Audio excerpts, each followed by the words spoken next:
Godmorgen. Dejligt at se, at der er nogen, der allerede er klar her. Lige klokken 9. Vi starter lige om et øjeblik, men vi giver lige de sidste et par minutter til at komme online.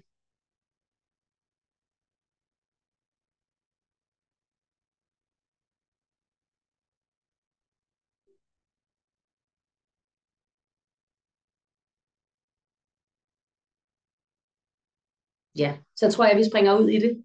Godmorgen og velkommen til det her AE-webinar, som vi har glædet os rigtig meget til at afholde. Temaet er jo dagpengemodellen og regnemodellers betydning for, hvilken politik der er mulig. Jeg har glædet mig rigtig, rigtig meget til det her webinar, fordi det er et tema, som vi har arbejdet med længe, og som vi er rigtig glade for, at vi har lavet en analyse af, og det kommer vi tilbage til. Men temaet er jo det her med, hvad det har af konsekvenser, hvis Finansministeriets regnemodeller regner skævt. Mit navn er Emilie Dam Klarskov, og jeg er analysechef her i Arbejderbevægelsens Erhvervsråd. Og i dag, der er jeg så også vært. Og det er en helt ny rolle for mig, der jo er økonom og til daglig beskæftiger mig med analyser af arbejdsmarked og uddannelse og dansk økonomi. Jeg vil rigtig kort lige skitsere programmet for i dag. Først får vi et oplæg fra Michael Rosholm.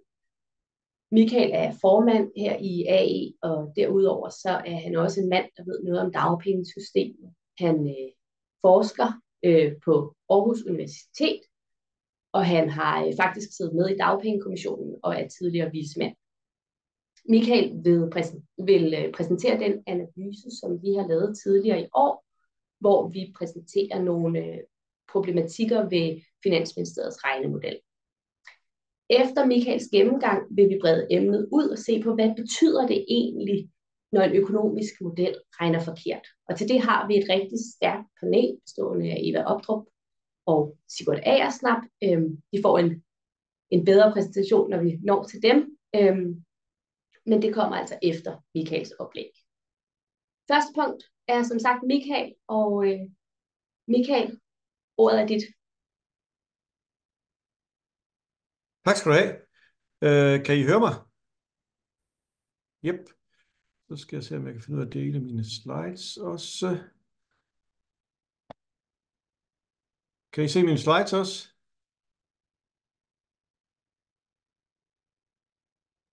Ja.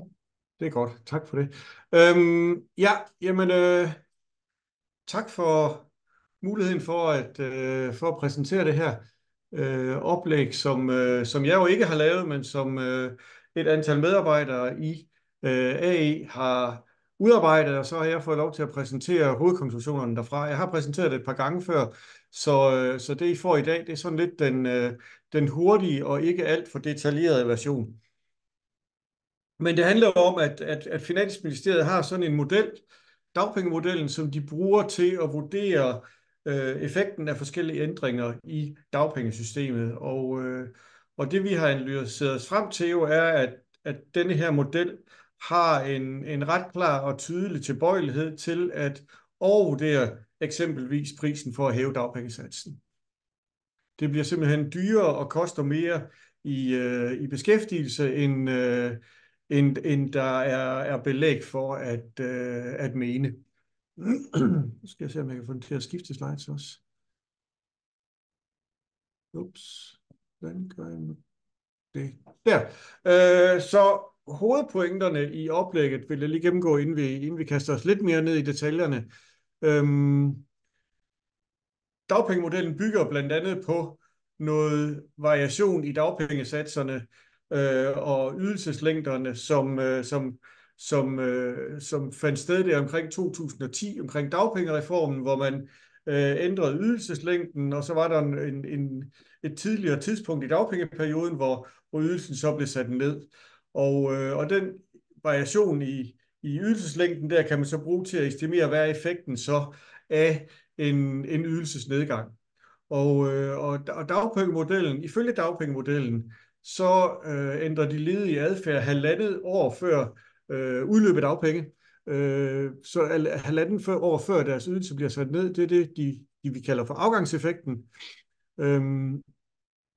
I vores analyse finder vi så, at der er en række forhold, som man ikke har fået korrigeret ordentligt for, og når man gør det, så forkortes denne her periode, hvor de ledige de reagerer til at kun at omfatte de sidste 3-4 måneder før dagpengeudløb. Så altså en væsentligt kortere periode. Jeg kommer ind på, hvorfor i løbet af de næste slides. Noget andet, som også indgår i dagpengemodellen, er det her med, at en dagpengeforringelse får de ledige til at blive i job i højere grad. Det er klart, at hvis dagpengesatsen er lavere, så er det mindre attraktivt at være ledig. Det er sådan tankegangen er. Og så bliver man i højere grad i beskæftigelse og prøver i højere grad at undgå at blive ledig. Det er det, vi kalder tilgangseffekten.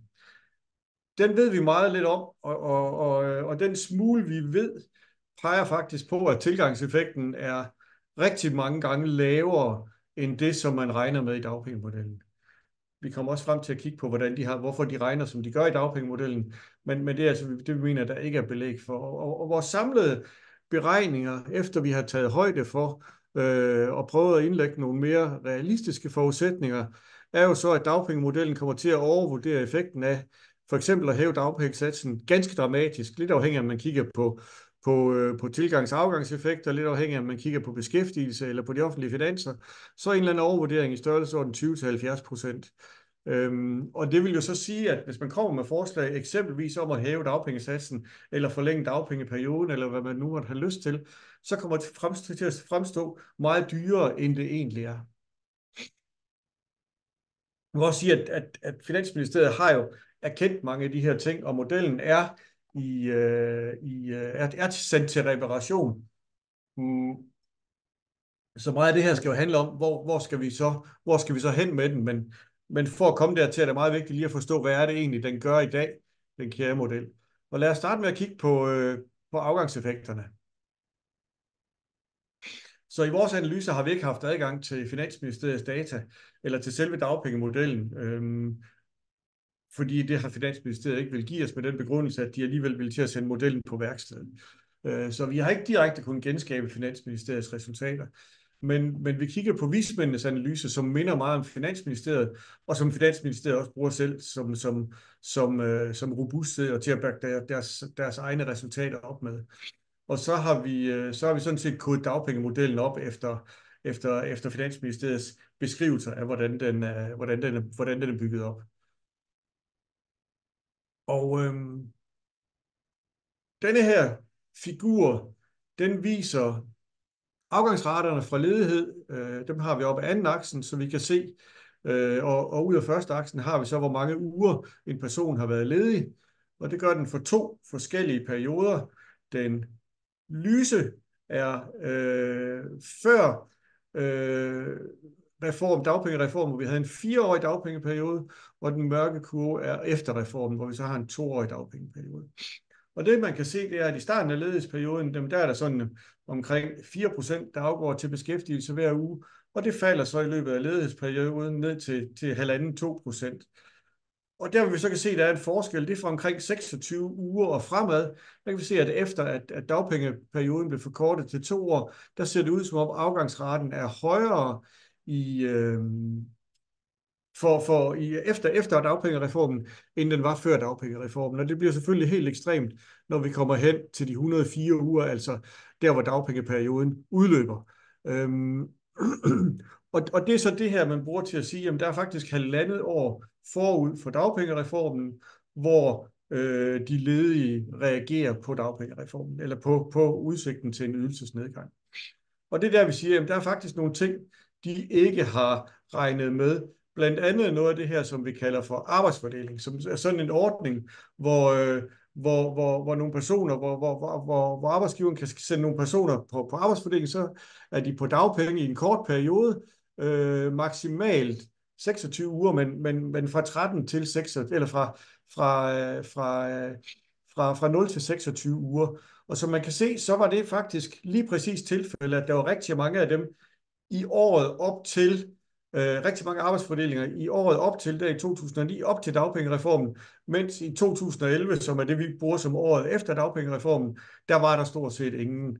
Hvis vi går en slide tilbage, så kan vi også se på denne her figur, at det, der sker der omkring uge 26, det er jo ikke, at kurven for 2011, den øverste af dem, den ændrer sig. Det er jo faktisk, der sker et dramatisk fald tilbage i 2009 i afgangsraten efter uge 26. Og det er fordi, at alle de der på arbejdsfordeling, de pludselig forsvinder efter uge 26. Så falder afgangsraten. Det har man ikke korrigeret for, og derfor kommer man til at overvurdere den der forskel mellem de to kurver.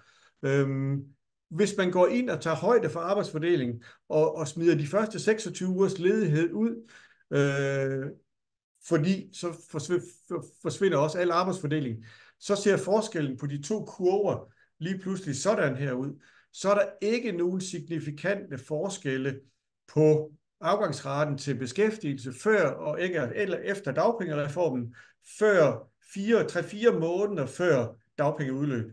Så altså ikke halvandet år før, som hidtil regnede med, men kun en 3-4 måneder før dagpengeudløb.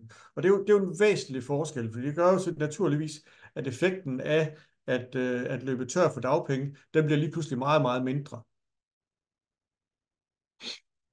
Man kunne også tage højde for det her på en anden måde, netop ved at lave sådan en interaktionseffekt, som man kalder det, mellem kalendertid og branche, fordi det her det foregår på bestemte tidspunkter i bestemte brancher. Og hvis man gør det på den måde, så kan man også se, så det er sådan et robusthedstjek i virkeligheden, så kan man også se, at effekten den forsvinder. Effekten af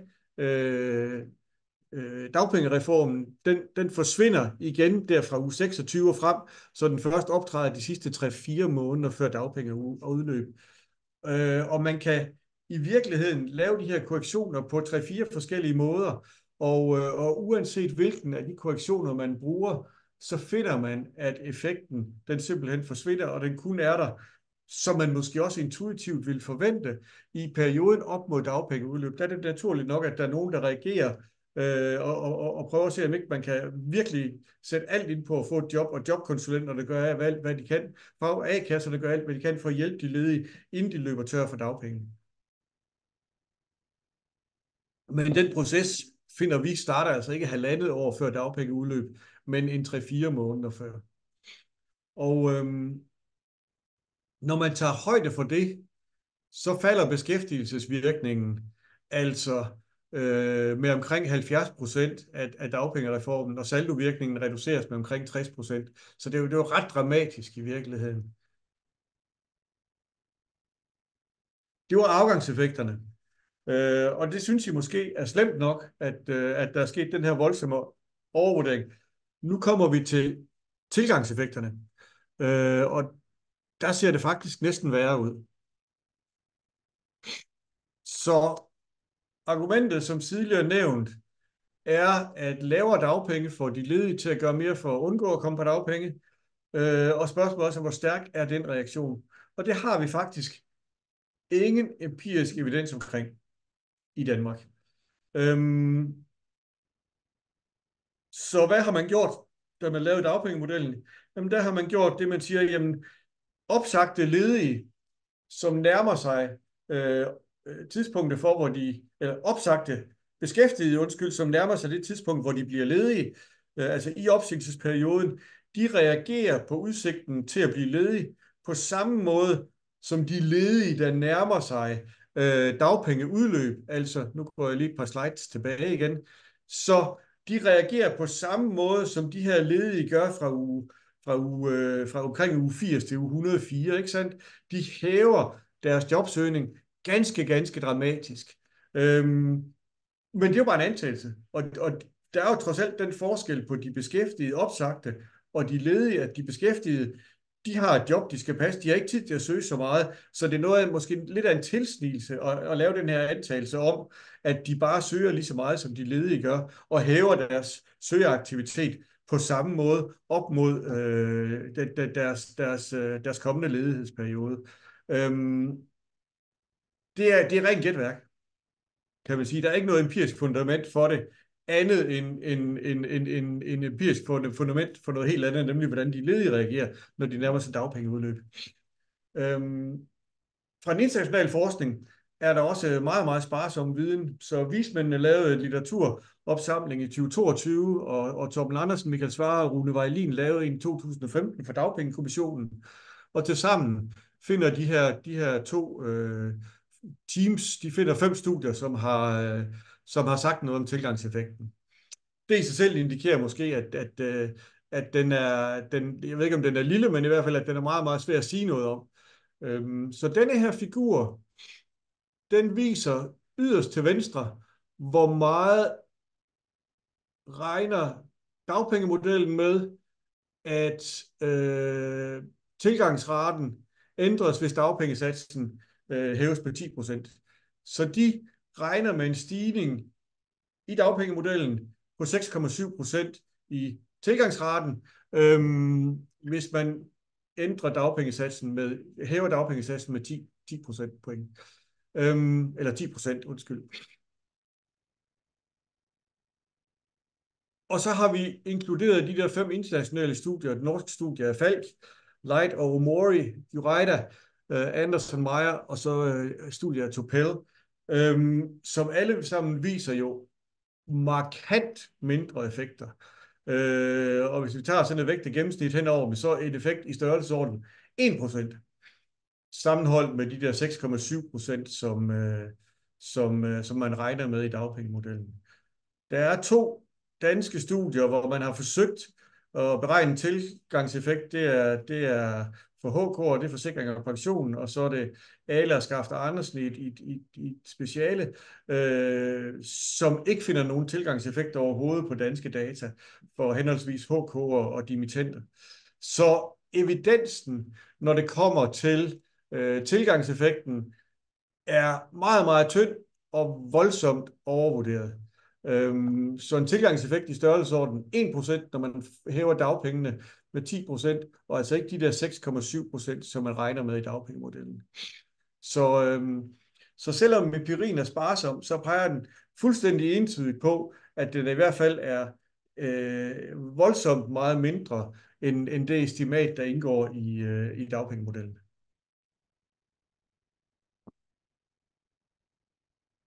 Så lad os prøve at se på det hele samlet. Og nu prøver vi at regne på, hvad sker der? Så nu illustrerer vi effekten af de her forskelle.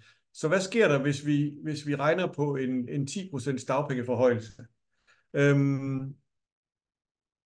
Finansministeriet og Beskæftigelsesministeriet finder, at vi sænker beskæftigelsen med, at det vil føre til et beskæftigelsesfald på 12.400 personer, og det vil svække den offentlige sektor med knap 5 milliarder, 4,6 milliarder.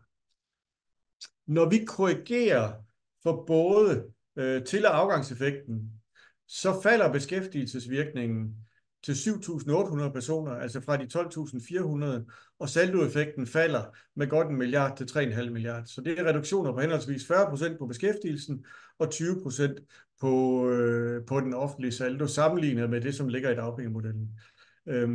Og her har vi ikke medregnet alle de her korrektioner, som vi kunne. Kun nogle af dem. Og det vil sige, at det, som vi faktisk regnede lidt konservativt her, at de samlede effekter vil formentlig blive reduceret endnu mere som følge af en lidt mere empirisk og velfunderet tilgang til, hvordan vi regner på dagpengeændringer. Det var, hvad jeg havde at fremlægge i dag, så nu skal jeg jo nok stoppe med at dele min skærm, og så give ordet tilbage til Emilie. Jamen, tusind tak, Michael, for en rigtig god gennemgang af de resultater, som vores analyse viser. Jeg tænker, at vi er klar til debat, men der bliver lige et minuts pause, eller sådan noget, mens vi lige får Eva og Sigurd op på skærmen. Så I må gerne tænde for jeres kamera og mikrofoner nu. Og så vil jeg lige fortælle, at webinaret her bliver optaget, og vi sender et link ud til det efterfølgende, så man kan se det igen og igen og igen, hvis man slet ikke kan få nok af dagpengemodellen, eller man kan selvfølgelig dele det med bekendte eller kolleger, eller hvem der ellers kunne være interesseret. Vi har også en chatfunktion, hvor man kan stille spørgsmål. Den er I meget velkomne til at bruge. Spørgsmålene er anonyme, og så vil jeg forsøge at få dem flettet ind i debatten her. Men først så vil jeg sige velkommen til dig, Eva. Du er formand i Danske A-kasser og forretningsfører i 3F's A-kasse, så man må jo sige, at du er en kvinde, der er tæt på dagpengeområdet, og selvfølgelig også er interesseret i, at vi ikke har nogle regnemodeller, der gør det dyrere, end det egentlig er at forbedre dagpengesystemet. Og også velkommen til dig, Sigurd. Du er folketingsmedlem for SF, og vi har taget dig med, fordi du er jo helt inde tæt på magten og ved, hvilken magt de her økonomiske regnemodeller har i politiske forhandlinger. Jeg kunne godt tænke mig at starte hos dig, Eva, og prøve at høre, hvad tænker du om alt det, Michael lige har sagt, om den her dagpengemodel, som godt nok er sendt på værksted, men altså jo som har været gældende igennem mange år, og som regner skævt? Ja, jamen først tak for muligheden for at deltage. Og så vil jeg også gerne takke jer i AE for, at I har lavet så grundigt og faktisk også imponerende arbejde, når I nu har, Michael har jo gennemgået jeres analyse, som jo også I bliver ved med at tage den op, fordi det er et super vigtigt emne og har stor betydning for medlemmer. Og så vil jeg gerne også lige starte med at sige tak til dig, Sigurd, fordi du også er med til at løfte den her dagsorden, og jeg ved jo også, du har været med til at sikre, at Finansministeriet også lover en større åbenhed om deres regnemodel, når den nu har været til revision. Og det tror jeg, at vi alle sammen vi ønsker os, og også, det har jo også været udfordringen for AE hos jer, at det har været svært, eller I ikke har kunne få adgang til data for, hvordan den reelt regner. Men I har gjort et kæmpe arbejde i forhold til det her. Men det, der jo er i det her, det er, at det betyder sådan set ikke så meget for A-kasserne. Det betyder noget for i forhold til vores dagpengesystem, og hvordan det bliver gjort op økonomisk, hvis man skal lave forbedringer eller ændringer i vores dagpengesystem, eller satsen skal hæves for den sags skyld. Så har det jo en konsekvens for vores medlemmer, at hvordan prisen bliver på de forbedringer i dagpengesystemet, eller gevinsten, hvis man forringer dagpengesystemet, om den bliver overdrevet unødigt, kan man vel sige. Og dermed kan det jo også være med til at skabe et dårligt dagpengesystem, at i hvert fald også for vores medlemmer i 3F, som er jo nogle af dem, der går ind og ud af dagpengesystemet hele tiden, de er jo nogle af dem, der er, mange af vores brancher er jo dem, der er lettest at hyre og fyre. Vi har en stor fleksibilitet. Det sætter, tror jeg, både hele samfundet, arbejdsgiverne, også sætter pris på, at det er okay at sende hjem med 2 dages varsel, men så forventer vi også, at der er et sikkerhedsnet og et ordentligt dagpengesystem, der griber. Og derfor synes vi jo sådan set, at det er meget vigtigt, at vi så også kan regne rigtigt, når vi gerne vil have den tryghed i dagpengesystemet. Så, og jeg ved ikke helt, om jeg fik svaret på dit spørgsmål, men det er vigtigt for de forbedringer, at den regner rigtigt. Helt bestemt. Og Sigurd, hvordan oplever du så, at det her med dagpengemodellens resultater, og du må også gerne kommentere mere generelt på regnemodellernes resultater, hvilken betydning har det, når I sidder og for eksempel skal forhandle finanslov, eller finde på en god reform? Jamen, det betyder jo noget i hele processen, kan man sige. Altså det betyder noget, når vi skal politikudvikle i SF, fordi så tager vi selvfølgelig højde for, hvad koster det, kan vi få pengene til at passe. Og så betyder det noget igen, når vi kommer over og skal forhandle med de andre partier. Så derfor så, jeg tror, at min hovedpointe er, at modellerne betyder selvfølgelig meget, når vi forhandler, fordi det er hele spillebanen og hele reglerne. Men det betyder altså også noget for, hvad man kan forestille sig politisk. Altså, hvad kan man overhovedet præsentere af forslag i den politiske debat, som kan lade sig gøre? Og når man overvurderer, hvad det koster at ændre på dagpengemodellen, jamen så risikerer man, at det fuldkommen bliver fjernet fra den politiske diskussion, fordi at det simpelthen bliver så dyrt, at der ikke er nogen politiske partier, der tør bringe det ind i debatten. Så det har kæmpe betydning, og jeg synes i forhold til, hvor stor betydning det har for forhandlingerne og det, der sker på Christiansborg, så er det helt vildt, at der ikke er åbenhed om det hele. Altså, jeg tror, hvis vi politikere stillede op i Deadline og sagde, vi vil ikke komme ind på, hvad det er for noget data, der ligger til grund for, at vi mener sådan her, så vil vi ikke få lov at slippe afsted med det. Men det har man altså i Finansministeriet i en årrække haft den tilgang, at det behøver vi ikke at offentliggøre. Det er nemlig rigtigt, og vi har jo, som Eva også var inde på, virkelig kæmpet for at få adgang til data. Nu er modellen jo så sendt på værksted, og der er blevet lovet åbenhed omkring modellen. Men Michael, hvad kunne du egentlig godt tænke dig, hvis du kunne sådan drømme om, hvad Finansministeriet kom tilbage med, når de har været på værksted med modellen? Og det er jo faktisk et rigtig, rigtig godt, men også et svært spørgsmål. Så det fede ved modellen, som den så ud dengang, var, at den kunne regne, eller den kan regne på alle mulige hjørner af dagpengesystemet. Den kan regne på, hvad sker der, hvis vi forlænger dagpengeperioden, hvad sker der, hvis vi justerer på ydelserne i starten eller slutningen af dagpengeperioden, og så videre, og så videre. Men problemet med den model er jo, at datagrundlaget for at foretage de her vurderinger er så dårligt, som det er. Så vismændene har jo foreslået, at man laver en langt simplere model, hvor man egentlig bare estimerer, hvad er effekten på den samlede ledighed og på de offentlige finanser. Så en meget mindre avanceret model. Og det kan jeg godt se pointen i, men det koster jo så lidt i, at så er der nogle ting, man ikke kan regne på.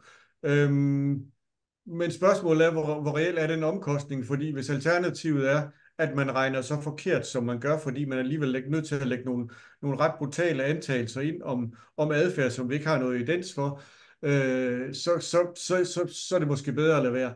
Så jeg måske fortaler for, at man får en lidt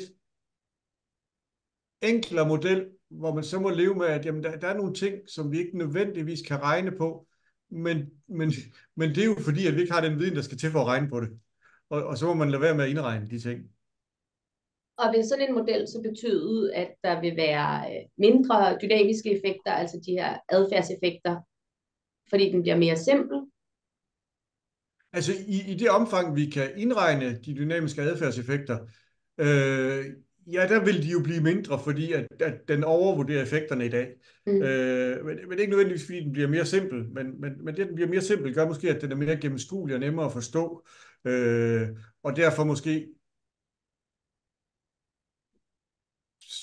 i en eller anden forstand mere demokratisk, fordi det ikke er 4 nørder i AI, og så dem, der har udviklet den, der forstår modellen, men måske lidt mere bredt spektrum af interessenter. Ja, tak for det. Og det bringer mig jo i virkeligheden videre til et mere generelt spørgsmål, fordi dynamiske effekter er jo effekter af, at vi gør noget, og så reagerer danskerne på en eller anden måde. Så hvis vi sætter ydelserne ned, så vil vi i stigende grad komme i beskæftigelse, og dermed vil ledigheden falde. Det kan også være en dynamisk effekt af sundhed. Hvis vi investerer i noget forebyggende, så er der færre, der vil blive syge. Dermed vil man spare nogle udgifter. Men der er jo lidt en asymmetri i, hvordan man regner med de her dynamiske effekter. Så hvor at vi i Danmark er rigtig gode til at regne med dynamiske effekter af, når vi sænker skatten, eller hæver skatten for den sags skyld, eller når vi ændrer på ydelsernes størrelse, så indregner vi ikke i samme grad dynamiske effekter af at investere i unge for eksempel, eller investere i sundhed. Der bliver det alene set som en udgift. Og Sigurd, hvad tænker du om det? Det har jeg brugt meget tid på at tænke over også, hvordan man kan gøre noget ved det, fordi det er jo det, der gør, at fodboldbanen hælder skævt i den offentlige debat, ikke? Altså, at man kan godt føle som venstreorienteret, der gerne vil udbygge velfærdssamfundet, men så kæmper man op ad bakke, fordi der er ikke nogen dynamiske effekter, men hvis man faktisk hæver skatten for at finansiere det, så er der en klar negativ dynamisk effekt. Der er jo forskellige løsninger, som der ligesom er oppe i den offentlige debat nogle gange. Altså, skal man lade helt være med at regne med dynamiske effekter, og så kan det godt være, at der er et regnestykke, men det ligger ved siden af. Vi finansierer i hvert fald ikke noget med dynamisk effekt. Det synes jeg er en god løsning. Man kunne i hvert fald også sige, at man er nødt til at anlægge et ret stort forsigtighedsprincip på de dynamiske effekter. Det her er jo et eksempel på, hvor man har meget store dynamiske effekter, uden at have empiri bag det. Det synes jeg også er noget problematisk. Og så er der det spor, der tager lang tid, og som jo er svært, men det er jo at få Finansministeriet til at anerkende nogle af de der åbenlyse dynamiske effekter, der er at investere i velfærden. Jeg har 2 eksempler her fra den nylige debat. Det ene er daginstitutioners åbningstider. Man kan se i en række kommuner, at de skærer på åbningstiderne, de er presset økonomisk, så skærer de åbningstiderne. Så spørger jeg Finansministeriet, hvad er den dynamiske effekt af kortere åbningstid i daginstitutioner på arbejdsudbuddet, og så siger de, at den har vi ikke noget beregningsgrundlag for at lave. Det kan jo godt være, at det er rigtigt, de ikke har det, men det er jo åbenlyst, at det selvfølgelig har en effekt på, hvor meget folk kan arbejde, om der er en åben daginstitution. Der er også lidt med værnepligten her, hvor man jo udvider værnepligten, og så siger man, det har faktisk ikke en arbejdsudbudseffekt, fordi vi kalder det beskæftigelse og ikke uddannelse at være under værnepligt. Og jeg tror, at de fleste andre vil sige, at det fjerner i hvert fald noget arbejdskraft fra resten af arbejdsmarkedet, men det bliver jo så billigere at udvide værnepligten, end hvis man regner med en dynamisk effekt. Så det er et kæmpe felt, og det er jo et kæmpe felt, som har stor politisk betydning, og hvor vi på venstrefløjen i en del år, synes jeg, har svært ved ligesom at få ændret den måde, man gør det på. Det, I har lavet her i AE, er jo et rigtig godt bud på, hvordan man får Finansministeriet til at ændre nogle af betragtningerne, men der er mange områder, hvor de er meget langt fra at anerkende, at man skal regne dynamiske effekter. Ja, for Eva, hvad er det, man overser, hvis man kun regner beskæftigelseseffekter af ændret dagpenge, for eksempel? Hvad kan der være for nogle bivirkninger, hvis dagpengesystemet forringes for meget? Altså hvis jeg tror, jeg vil bruge et eksempel sådan fra virkeligheden. Vi fik jo Michael var inde på det, vi havde jo en dagpengekommission tilbage i 2015. Vi fik et helt nyt dagpengesystem i 2000, der trådte i kraft i 2017, hvor hele mantraet var, at det altid skal kunne betale sig at arbejde og tage alle de arbejdstimer, man overhovedet kan. Og det tænker jeg, det er der jo ikke nogen, der er uenige i. Det er så fornuftigt. Vi har en 2-årig dagpengeperiode, og selvfølgelig skal man kunne ud og tage alt det arbejde, man kan få. Så fik vi bygget et system, som jo nu også er blevet evalueret fra flere sider, men vi fik bygget et system, hvor man sådan set kan blive ramt på en meget lav dagpengesats, hvis man går ud og tager alt det vikararbejde, man kan over tid. Fordi man bliver beregnet på nogle bestemte måneder, 12 måneder inden for 24, og hvis det så har været vikararbejde, og der ikke har været sat mange timer, så kan man beregne en meget, meget lav sats, så der er ikke en mindste sats i dag i det nye system. Så vi har jo haft eksempler på medlem, som fik beregnet en sats på godt 8-9.000 før skat. Altså det er jo mindre end kontanthjælpen. Og jeg tror, alle folketingspolitikere, der sidder i beskæftigelsesudvalget, de kan navnet Lolita, som var et eksempel fra 3F på hende, der fik beregnet en meget, meget lav sats. Så man kan sige, det der jo sker, det er, så bliver man jo nervøs for, hvad der sker med ens sats, når man lige pludselig har timer nok til at få en ny dagpengesats, hvis man kan risikere at få beregnet en meget, meget lav sats. Så det incitament, der er til at gå ud og tage alt det arbejde, man kan få, det kan få den modsatte virkning. Altså, så kan man blive nervøs for at gå ud og tage alt det arbejde, man kan få. Fordi man ved ikke, hvordan man lige pludselig kommer til at stå, fordi man jo har brug for sikkerhedsnettet. Vi fik kigget ind i, eller det vil jeg sige, Sigurd, det var faktisk din kollega Carsten Hønge, der stillede for et år siden et spørgsmål i Folketinget, om hvad vil det betyde at ændre lige præcis den her regel med satsberegning. Ja, det kostede sådan set umiddelbart 40 millioner. 40 millioner, det tænker jeg, det er ikke så mange penge. Men når man så tager adfærdseffekterne med, så koster det 190 millioner. Altså, så det er jo en ret lille ændring, så i princippet alle politikere sådan set sidder og tænker på, det giver jo ikke nogen mening det her. Men så bliver det bare meget, meget svært at få ændret en lille krølle, som faktisk virker modsat af det, man havde politiske intentioner om, fordi det bliver så dyrt og dermed få ændret det her. Så det tror jeg bare er sådan mit indspark fra den virkelige verden om, det her, det er, som jeg tror, det var fint at bruge det her billede med fodboldbanen, det er så meget op ad bakke. Vi kan godt være enige med mange politikere om, at vi skal lave det her om, men så kommer regneeffekterne, og så går det galt. Tak. Michael, du havde en kommentar? Jeg er meget enig. Jeg kunne rigtig godt lide den der debat, som Sigurd rejser omkring, hvorvidt vi overhovedet skal regne med de dynamiske effekter, eller om vi i virkeligheden bør helt ekskludere dem, fordi det vil i hvert fald gøre spillepladen noget jævnere. Og dertil kommer, og nu bliver jeg nok slagtet af økonommiljøet efterfølgende, at de her dynamiske effekter er jo i en eller anden forstand matadorpenge, fugle på taget. Fordi det er indtægter, som vi ganske vist måske har i mange tilfælde et empirisk grundlag for at sige, at de kommer. men det er jo altså ikke nogen, vi har realiseret endnu, og det er nogen, der kommer en gang i fremtiden. Med en eller anden sandsynlighed, men det er jo stadigvæk et statistisk skøn, så jeg kan godt lide, altså jeg synes, den der debat om, hvordan vi gør det, så længe spillepladen er så skæv, som den er, hvor man ikke kan medregne de dynamiske effekter af de offentlige udgifter, den er super relevant. Ja, tak. Og et nyt eksempel er jo faktisk også forskning fra Rockwool, som viser, at de har kigget på lavere kontanthjælp til flygtninge, der kom til Danmark, eller indvandrere generelt, der kom til Danmark, og man sænkede kontanthjælp, og det fik flere i beskæftigelse. Umiddelbart er det jo en succeshistorie for økonomien. Men de har så vist, at det til gengæld hævede kriminaliteten og faktisk klarede børnene af de her indvandrere så også dårligere i skolen, end de ellers ville have gjort. Så man kan sige, at det er jo nogle bivirkninger, som ikke bliver regnet med. Og det er jo skævt, når man siger, jamen vi kan spare penge ved at sænke ydelserne, og vi så faktisk kan se, at der er i hvert fald også et punkt, hvor man ikke kan sænke ydelserne mere, uden at der kommer en ekstra regning, som vi ikke regner med. Og det giver jo en skævhed. Sigurd, vil du kommentere på det? Det ligner Ja, men det er jeg helt enig i, og jeg synes, det er et yderligere godt eksempel på, hvor mange afledte effekter regner man med, ikke? Jeg synes, hvis man sidder sådan ved skrivebordet og reflekterer over det her, så må man sige, at enten så regner man med dynamiske effekter af alt, og så laver man et arbejde med at sige bedste bud på dynamisk effekt på alle investeringer. Eller også så siger man, at vi gør det ikke. Og det, der er problemet i dag, det er jo, at man siger, at der hvor vi har stærkt empiri, og ofte sådan økonomisk empiri, så regner vi dynamiske effekter. Og så som I har vist, så er det jo så også nogle gange meget antagelsesbaseret, og ikke særlig empirisk baseret.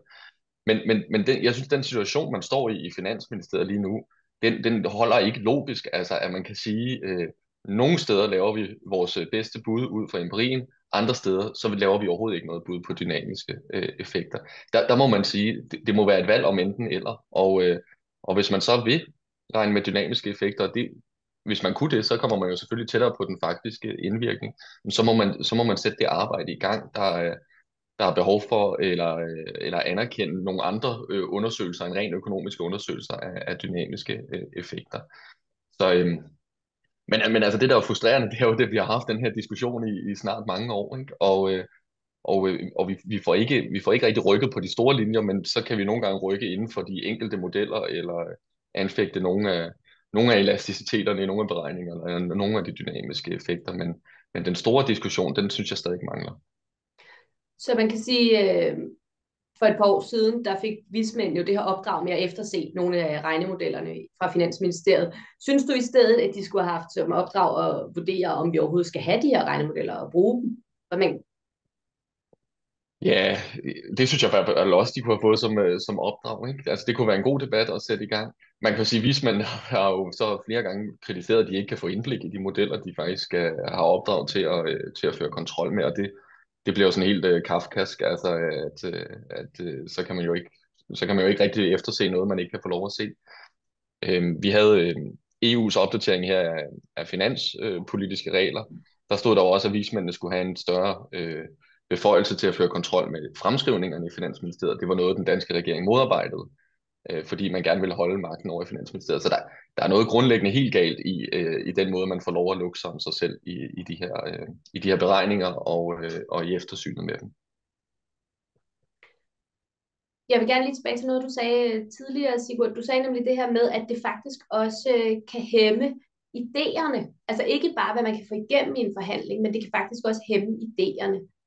Og jeg vil gerne høre, Eva, er det også sådan ude hos jer? Altså at I faktisk tænker, det kan vi aldrig komme igennem med, det kan vi lige så godt lade være med at tænke videre på, hvordan vi kan udvikle dagpengesystemet? Eller hvordan påvirker det jer? Jeg tror, det påvirker os. Selvfølgelig gør det det. Også især, når vi nu har haft den her store dagpengereform, hvor nu har jeg nævnt et eksempel, men der er flere eksempler, hvor at vi tænker, det var ikke det, man ville med det, og det bør man kigge på, og der ligger jo også forskellige evalueringer af dagpengereformen. Og man kan godt sidde sådan helt ærligt, når man sidder i min stol her i 3F som forretningsfører, og har en stor organisation, hvor man tænker, kan vi ikke bare få ændret den regel? Det er jo en lille ting, Og så kan jeg godt sådan sidde og tænke, ja, det er det, og det bekoster ikke særlig meget, men jeg ved godt, hvad er det for en proces, der skal i gang, for overhovedet, at det her det kan blive til virkelighed. Der skal være nogle politikere, der synes, at man skal kæmpe for det her, og så skal vi også lige finde ud af at finde pengene og finde prisen for det. Og det er jo der, hvor det bliver svært, og det strander. Så nogle gange, så kan jeg godt sidde sådan med min egen sådan fornemmelse og tænke, og når vi har de gode snakker om, hvordan kan vi forbedre dagpengesystemet i vores organisation, så sidder jeg og tænker på, ja, okay, hvordan kommer vi så videre herfra? Fordi det jo bliver ganget med forskellige ting, ikke? Altså, eller det bliver en meget dyr pris. Men det er jo ikke ens betydende med, at vi ikke kæmper videre. Fordi det gør vi jo på alle fronter. Også i forhold til at sikre en bedre dagpengesats. Og jeg vil gerne lige, nu kommer jeg lige til at nævne, Emilie, det her med, at vi fik jo et beskæftigelsestillæg sidste år. Altså vi har jo kæmpet i mange år for at forbedre dagpengesatsen, som jo er skåret og mindre reguleret og så videre af forskellige ordninger over mange år, og så man kan sige, at værdien af dagpenge er jo blevet væsentligt forringet over år. Og så fik vi det her tillæg, som jo også var en svær øvelse at få igennem, altså et beskæftigelsestillæg for dem, der har den største tilknytning til arbejdsmarkedet, at man kan få en højere sats de første 3 måneder, man er ledig. Jeg vil sige, bare for at lige at komme med en kort bemærkning til det, så har vi i 3F kigget ind i det. Når man får det her tillæg, bliver man så siddende længere tid i sofaen, eller går man i stedet for at gå i arbejde, når man nu har fået nogle flere penge. Og der er vi sammenholdt med en gruppe, som vi godt mener, vi kan sammenholde, og det har vores økonomer arbejdet med, og vi i A-kassen. Vi kan faktisk se, de bliver ikke siddende længere, fordi de har fået flere penge. De kommer lige så hurtigt. Der er ikke nogen effekt af det. De kommer lige så hurtigt i arbejde. Og nogle af dem kommer faktisk også hurtigere i arbejde. Måske også, fordi de har en større tilknytning til arbejdsmarkedet, men de bliver ikke siddende. Så det er bare en pointe, at fordi man får nogle flere dagpenge, dagpengesatsen bliver hævet, så kan vi se med det tillæg, at det gør altså ikke, at man bliver siddende i sofaen længere tid. Nej, det bringer mig så også til det her med, at hver gang vi diskuterer dagpenge, hvad enten det er beskæftigelsestillægget, da den debat kørte, eller om det er dimittendsatsen, eller hvad det er, så kommer det jo hurtigt til at handle om, at det skal betale sig at arbejde. Det skal det kunne, men hvad er det, dagpengesystemet også kan? Hvis vi har et rigtig stærkt dagpengesystem, hvad giver det sådan set også til samfundet, som måske er sværere at indregne? Jamen, umiddelbart, hvis jeg må starte, så vil jeg sige, så giver det jo en kæmpe gevinst for hele samfundet, at vi har et stærkt og solidt dagpengesystem, altså et solidarisk kollektivt dagpengesystem. Nu bliver det de store ord, men det mener vi virkelig. Et kollektivt solidarisk dagpengesystem, hvor så mange lønmodtagere som muligt betaler til det. Nogle af dem kommer aldrig til at bruge det, og heldigvis for det. Men det skaber en tryghed i forhold til at gå ind og ud af døren på virksomheder.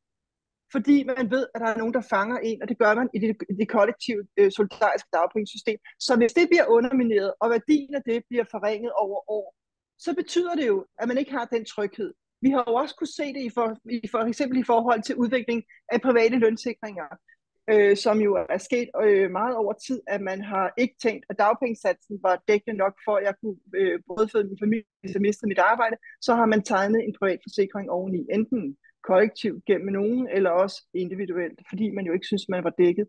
Det synes jeg er, i min verden, at det er en farlig udvikling, fordi det laver et A- og et B-hold i forhold til, hvem der er dækket af dagpengesystemet, og hvem der faktisk også accepterer det mest fleksible arbejdsmarked, som faktisk også kommer virksomhederne og samfundet til gode. At vi har et fleksibelt arbejdsmarked, hvor man kan hyre og fyre meget let i Danmark. Ja, og netop det, Michael. Kan du på nogen måde se, at man kunne indregne det, hvis man skal beregne konsekvenserne af en ændret dagpengesats? Eller hvad tænker du om det her? For det har vel en værdi, at vi har det arbejdsmarked, vi har. Det har jo en kæmpe værdi, fordi nu skal vi helt op i en høje helikopter, ikke? Men det er jo det, der er medvirkende til, at vi har den lave ledighed, den høje beskæftigelse, vi har, og samtidig, at det er så fleksibelt, det danske arbejdsmarked. Det er jo det er jo produktivitetsskabende, det har vismændene også vist, det der med, at vi henter enormt meget produktivitet, fordi folk hurtigt kan skifte branche, når de bliver overflødige i den branche, de arbejder, så skifter de, og det giver en masse produktivitetsgevinster. Samtidig kan vi også se i de kriser, der har været, at arbejdsløsheden er ikke steget nær så meget i Danmark, som i mange omkringliggende lande, vi gerne vil sammenligne os med. Så udover at vi har en lav ledighed, så er den også meget robust. Altså den er ikke, den danske økonomi er sådan meget robust over for de her voldsomme udsving med hensyn til beskæftigelse og ledighed. Så om det kan indregnes i modellerne, det tør jeg ikke sige, men det er jo i hvert fald noget, man begynder at risikere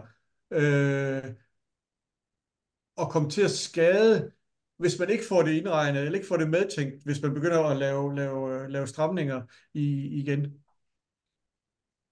Ja, for det bliver jo netop skævt, når man også fokuserer så meget på arbejdsudbud, og man glemmer produktiviteten, som du sagde. Og det er jo i virkeligheden paradoksalt, for hvis vi kigger på, hvad det er, der har gjort os til et velstående land, så er det jo ikke øget arbejdsudbud, så er det produktivitetsfremgang.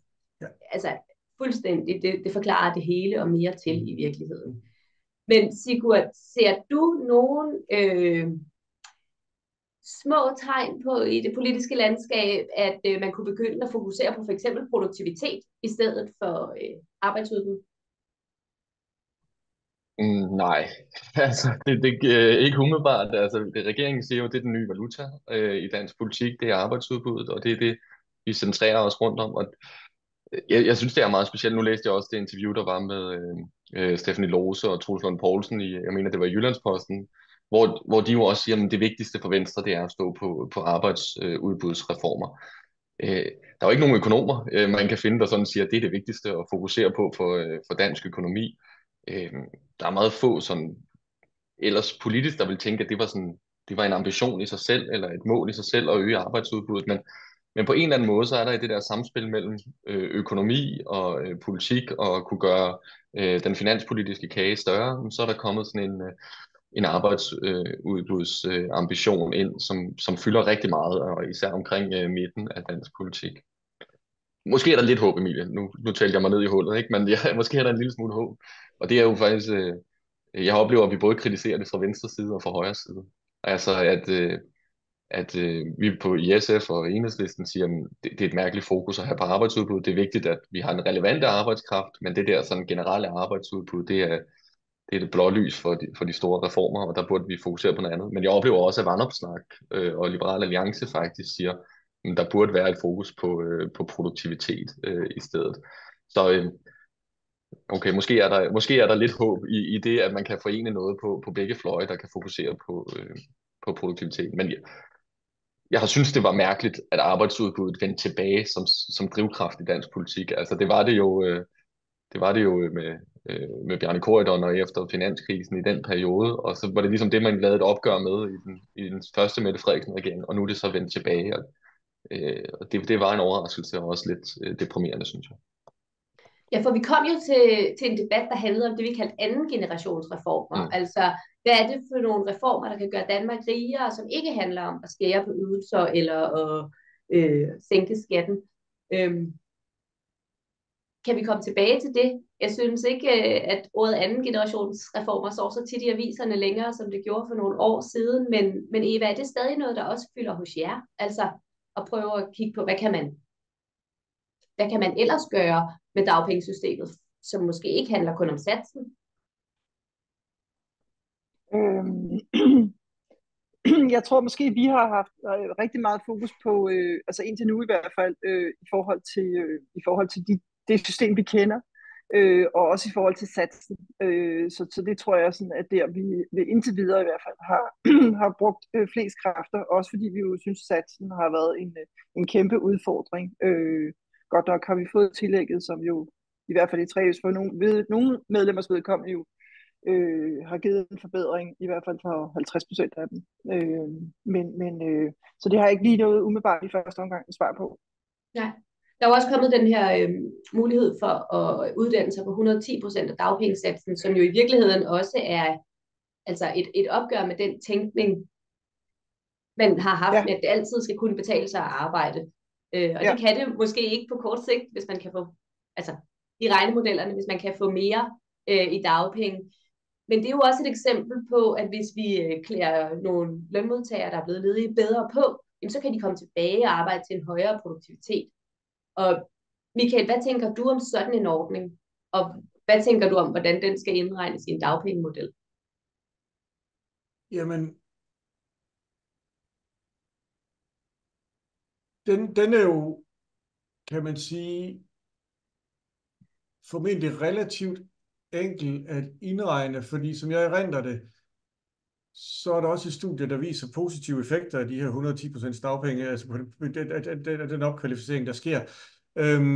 Så det vil man jo godt kunne gøre, og man vil også. Men det kommer jo helt an på, hvordan modellen lander til sin tid, når vi laver en ny. Og det er klart, hvis vi laver en meget simpel model, så bliver det måske sådan nogle ting, som vi får svære ved at regne ind, fordi det er sådan lidt et specialiseret hjørne. Der er både noget uddannelse og noget satsændring, som måske kan være svært at regne med i en simpel model. Og det er jo fordele ved at have en lidt mere, i anførselstegn, langhåret model.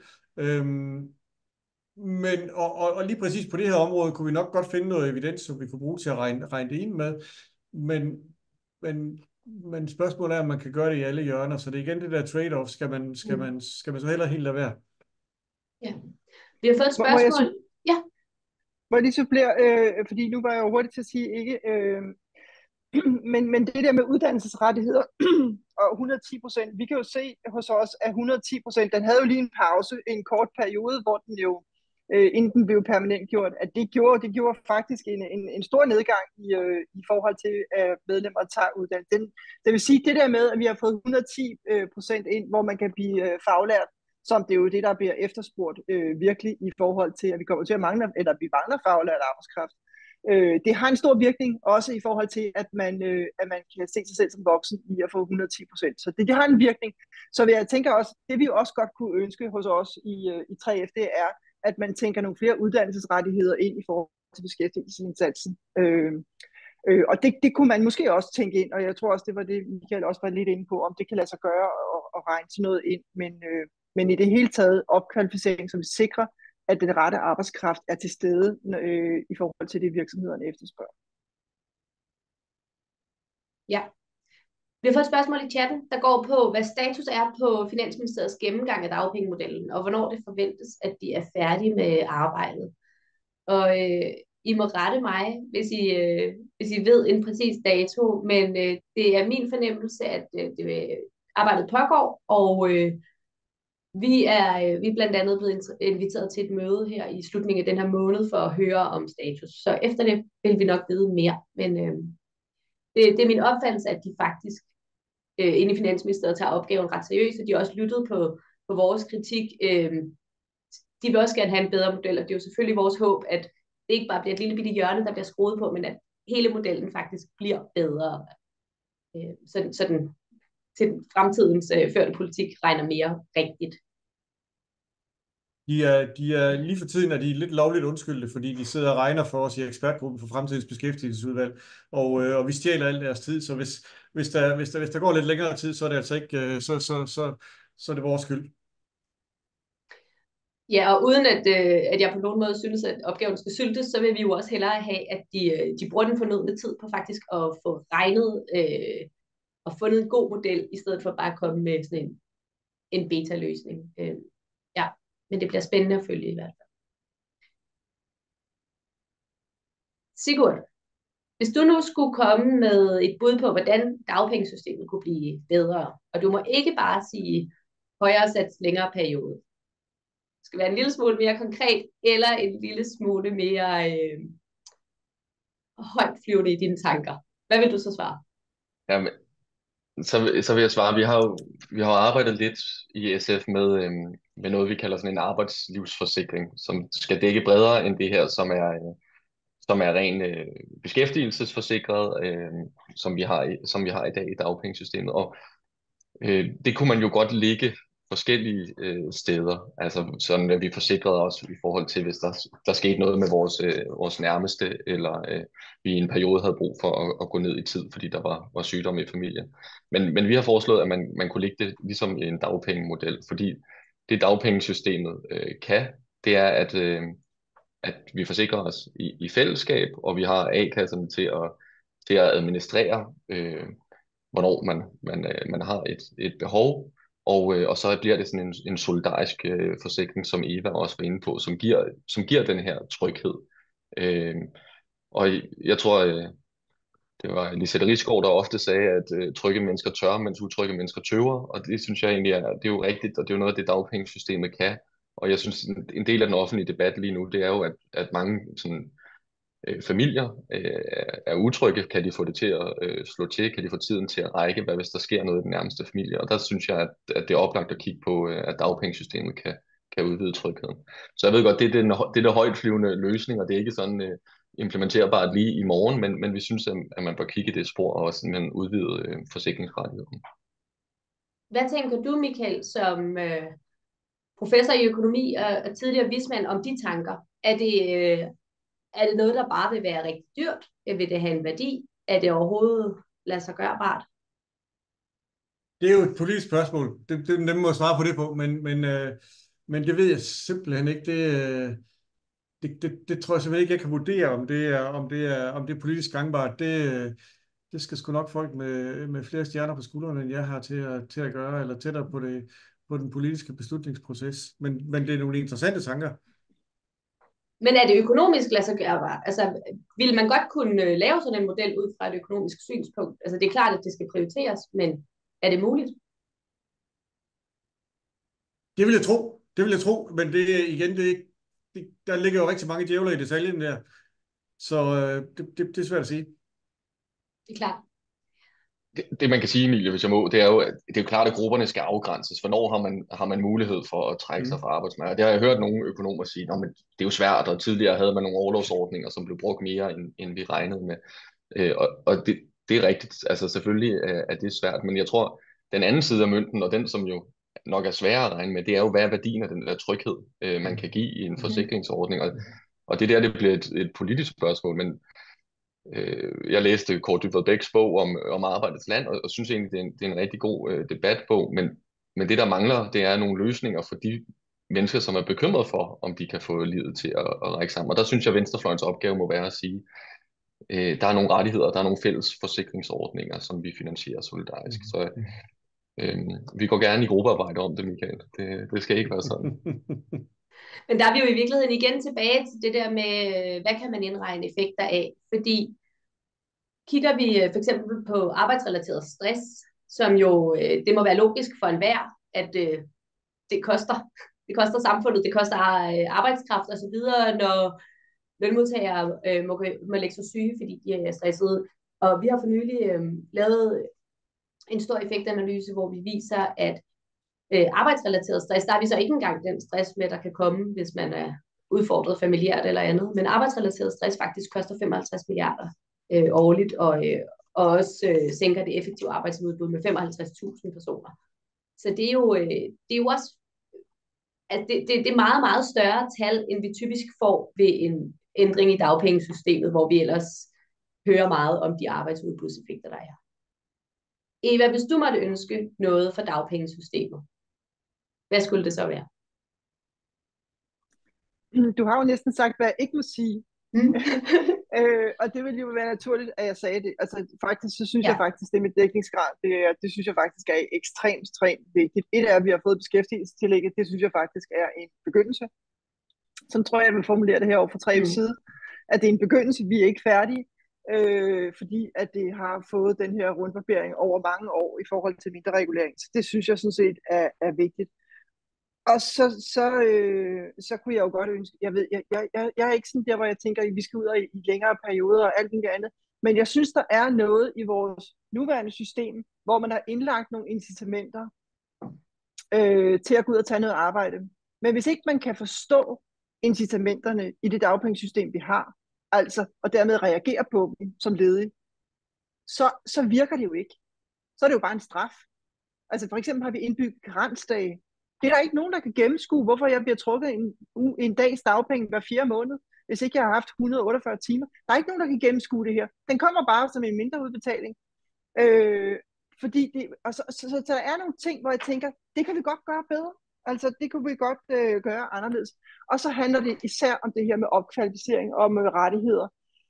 Og nu nævnte Michael jo ekspertgruppen i forhold til beskæftigelse, det nye beskæftigelsessystem, som jo ikke er det, det handler om i dag. Men hvor jeg tænker, det her med at sikre, at medlemmerne får nogle rettigheder i forhold til at blive opkvalificeret, og dermed også komme ud og komme ud i de jobåbninger, som jo kommer i stor stil, fordi der er mange, der trækker sig tilbage fra arbejdsmarkedet, som er faglærte, og de pladser, de skal erstattes. Og så vil jeg også godt sige, jeg skal ikke gå ind og sige, om det er en god idé, det SF har foreslået om arbejdslivsforsikring, men jeg synes, det er modigt, og jeg synes, det er interessant. Og jeg synes faktisk også, det er modigt, at I tænker A-kasserne ind som en rolle, og I ligesom fanger en tone i samfundet, der er. Så kan jeg også godt have nogle ting, hvor jeg tænker, hvordan skal det blive til virkelighed? Men jeg synes, det er interessant. Og det hænger jo lidt sammen også i forhold til, at du selv nævnte før, Emilie, i forhold til, hvor meget det faktisk koster samfundet, at vi har nogen, som er udfordret på eksempelvis stress og så videre. Ja. Og Michael, der fik du så også en lille note med hjem med et ønske til arbejdet i ekspertudvalget for fremtidens beskæftigelsesindsats. Så det var jo meget positivt. Vi har et lille øjeblik tilbage til de sidste pointer, som I måtte brænde ind med. Også hvis der er nogen, der sidder med et spørgsmål, så send det endelig ind i chatten. Så kan vi lige nå at svare på det. Der er også blevet spurgt, Michael, om det er muligt at få tilsendt dine slides efterfølgende. Yes. Det kan vi sagtens gøre. Yes. Det skal vi nok sørge for at distribuere til dem, der gerne vil have det, så kan I sende en mail til ae@ae.dk, så skal vi nok sende dem ud. Yes. Sigurd? Jamen, jeg har skrevet lidt på bloggen, jeg brænder inde med, så det tager måske lidt tid. Altså, jeg synes, det er en rigtig god pointe, Eva, det her med, kan man forstå incitamenterne? Altså, og hvis man ikke kan forstå incitamenterne, virker de så som incitamenter? Det synes jeg også, jeg selv vil kigge mere på, men det er jo meget relevant, når de bliver meget komplekse, og man skal sidde nærmest selv med en længere PhD for at forstå, hvad det egentlig er for nogle incitamenter, Finansministeriet forventer, man lader sig påvirke af. Nå, men så vil jeg sige det her med arbejdsudbudsdiskussionen, som vi havde tidligere, og om der er håb fremadrettet, og også det her med anden generationsreformerne. Jeg synes, det der er det store udfordring, det er jo det, man kigger på lige nu, det er jo meget sådan små tandhjul for at skaffe ekstra arbejdsudbud. Altså, når du afskaffer store bededag, jamen, så er der var lidt diskussion om tallene, men er der mellem 6 eller 8.000 i arbejdsudbud. Og samtidig så er der 55.000 mennesker, der trækker sig i beskæftigelse på grund af stress. Ikke? Det er jo det store tandhjul, og så har man i gang med at bruge rigtig mange kræfter på det lille tandhjul. Da Nina Smith lancerede det her med anden generationsreformer, så handlede det jo også mange om de unge uden job eller uddannelse. Altså, det er jo ikke et problem, der er løst, men det er jo stadig voldsomt mange unge, 30.000 unge, måske, som står uden job eller uddannelse. Det er jo de store tandhjul for, hvis man skulle diskutere arbejdsudbud. Så selvom jeg er kritisk over for det der med, om arbejdsudbud er et mål i sig selv, så synes jeg også, at hvis man virkelig er bekymret for arbejdskraften i fremtiden, så har man gang i de små ting, og i stedet for at kigge på de der meget, meget store klump. Ja, det var bare det, jeg brændte ind med. Ja, men i forhold til incitamenter, så er jeg meget enig, at det gælder jo hele vejen rundt i systemet, at man regner med, at alle kan reagere på incitamenterne, og det er... For nogen kan det være let at gennemskue, men for mange af os kan det også være svært at gennemskue forskellige systemer, og hvordan de indvirker på hinanden. Ja. Ja, men så vil jeg sige tak for jeres deltagelse. Og jeg håber, I derude har fået nogle pointer med, som I kan gå og tygge lidt på i løbet af dagen. Og så er der ikke andet tilbage end at sige, ha' en god dag. Hej hej.